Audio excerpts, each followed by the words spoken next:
Hey there guys, welcome back for another Mortal Realms magazine review. This week we start the final 10 issues with issue 71. And with this issue we get our 2 Griffhound statues. And for the painting video for this, you can check in the top right hand corner here, where I will be attempting to do a green marble effect statue. Failing that, if I can't get the result that I'm happy with, then we'll be painting one up like this, but hopefully we'll get a green marble statue. So do go check that video out up in the corner there. Obviously it's one single sprue containing 2 statues. From the looks of it, the bases here are different, so the statues are slightly different. I think they're mirrored, but essentially you've got one down this half and one down this half. So nice and easy to put together. It is glue fit, you can't push fit these, but obviously do dry fit each piece before you glue it to make sure that it's in the right place. Right, taking a look at the magazine itself. So this issue we get the 2 Griffhound statues, rules for multiplayer games, and 2 new battle plans. And I don't know about multiplayer games, I have trouble finding one other person to play with, but let's have a look. So Soulblight Gravelords. If I remember rightly, the Soulblights, or Soulblight, sorry, were the newer army released last year, I think it was. But yeah, they're one of the later armies that has been released just before 3.0. So Soulblight vampires are amongst the oldest and deadliest creatures in the realms. These ancient terrors command Nagash's rotting armies to conquer the worlds of the living.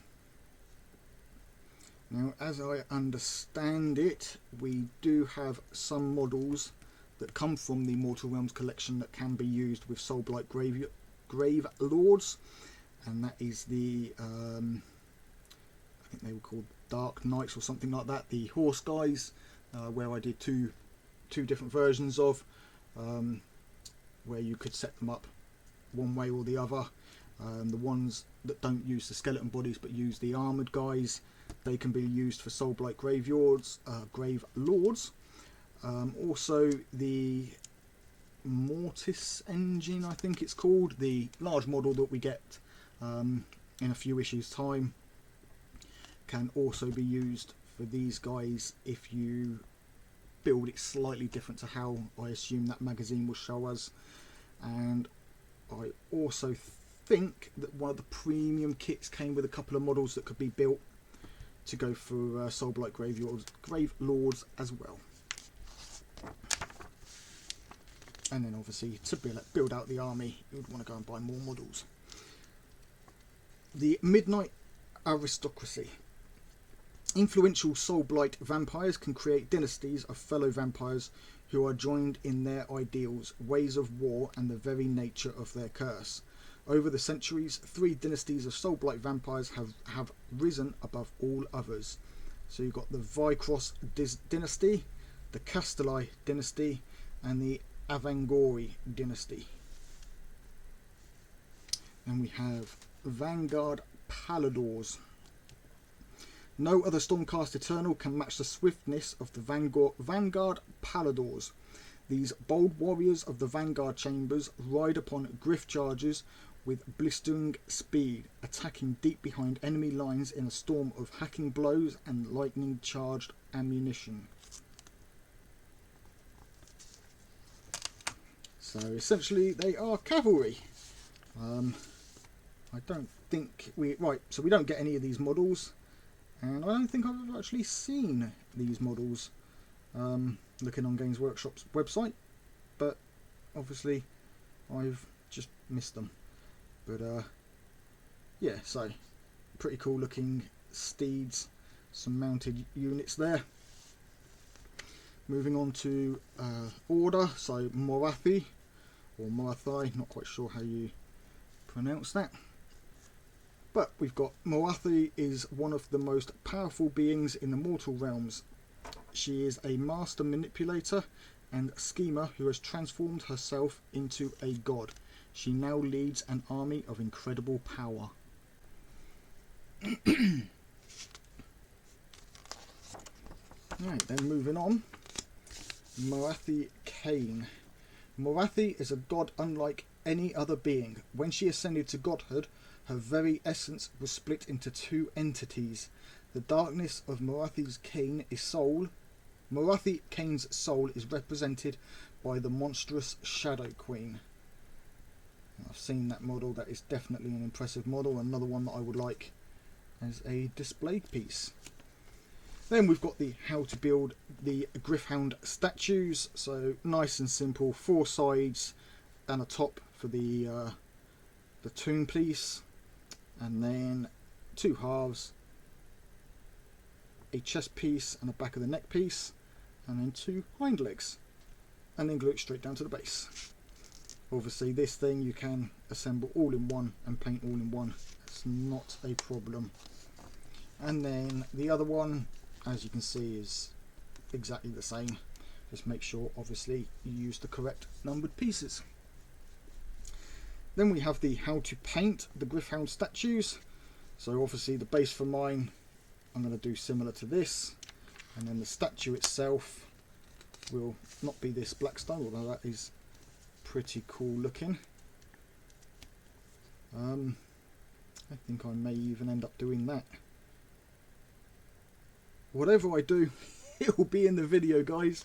But I'm just thinking the dark colour here would actually go well for my Celestial Vindicators, just because it's a dark colour scheme. I know they're a little bit of a brighter turquoise colour, but I do really like the look of this.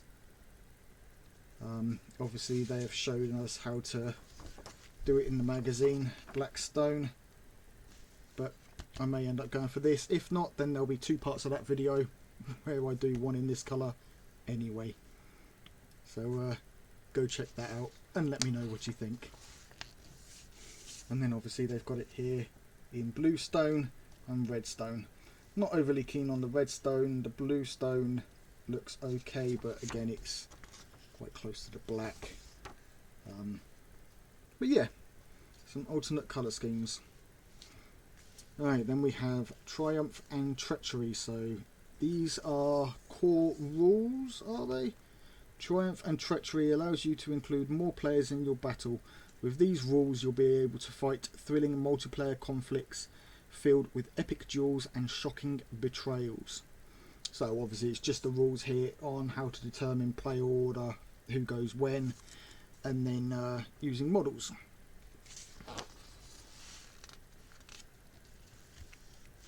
So we've got the Triumph and Treachery Part 1. So the turn orders, neutral models. Now obviously the best example for this would be the 4 premium kits. If you checked out the video for that, that did show us the battle plan at the end of that was for using all 4 premium kits. So obviously a 4-player game. Right, then we've got game phases and bribery. Okay, I'm going to read up on this bit. So bribery and treachery. Players may give 1 or more of their command points and or victory points to other players if they wish.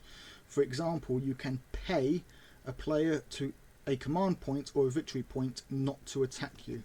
Note that deals and arrangements that are struck before any points are handed over are not binding, so be careful that you don't open yourself up to an attack from a player you cannot trust to honour their end of the deal.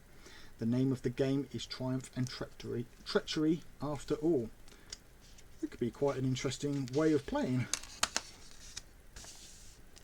And we've got Triumph and Treachery Part 2, and then we've got the actual battle for it. So using just the Stormcast and the Nighthawks here, obviously, so that anybody can play it, collecting this magazine. You don't have to be a premium subscriber. So we've got 2 Stormcast armies and 2 Nighthawk armies. Obviously using the lists and then splitting that between however many players are playing. And there's the battle plan for Triumph and Treachery. So obviously you get a 12-inch by 18-inch deployment zone for each player, central objective, and obviously 4 mats. Then we've got another battle plan here, and obviously this is for 2 players. So we've got our heroes and our troops to choose from, and the battle plan here is quite interesting. Okay, so we've got a 12-inch deployment using the full length of a single mat, and we're using all 4 mats. Where all 4 mats meet at the centre is the first objective. Then you split the 2 corner mats into quarters, or line from corner to corner, and where those lines intersect is where you place the second and third objectives. And that is the edge of the knife battle plan. And then that there brings us to the end of the issue. So coming up next issue, guys, we have issue 72, which is Lady Orlinda, the Mortarch of Grief. Very looking forward to painting her up. She will be done in this colour scheme, as it's very similar to mine. Obviously mine's flipped the other way, but due to the way that she is, I will be doing it the same colour scheme this way, white coming down into the darker. And then issue 73, we have another named character, Neve Blacktalon, and again I will probably paint her in Celestial Vindicators, unless, let me know in the comments of this video, guys, if you would like to see her painted up in these colours. I won't mind painting her up just as a special character, and we'll go back to doing that, something a little bit different to what I've been painting obviously for my army. So obviously prices up on the screen now for the models that came in this issue. Now, because they are the statues, you'll see that the price has been split between the box set that these come in. Obviously they come with a few other pieces, so this will be, I think it's 1/3 of that box. The price is on your screen now with how it is calculated, but as always you are getting a saving up against the £8 retail price. But yeah, that's the end of the issue, guys. So thank you ever so much for joining me. If you are new to the channel, then a big warm welcome to you, and if you've recently subscribed, thank you ever so much for subscribing and for your support. Now, at the time of me recording this video, it's only a week to go until the Imperium magazine starts, which will be part of Warhammer Wednesdays. So the videos for Imperium will be going up every Wednesday, so do be sure to check those videos out as well. As I say, I've got a week to go before that comes out, but by the time you're seeing this video, it will have been out for about 3 weeks now, so there will be a couple of videos up there to go and check out, so go and check those out as well. So thanks a lot for joining me, guys. If you enjoyed the video, hit that like. If you're not yet subscribed, hit that subscribe, and until next time, take it easy, keep painting those minis.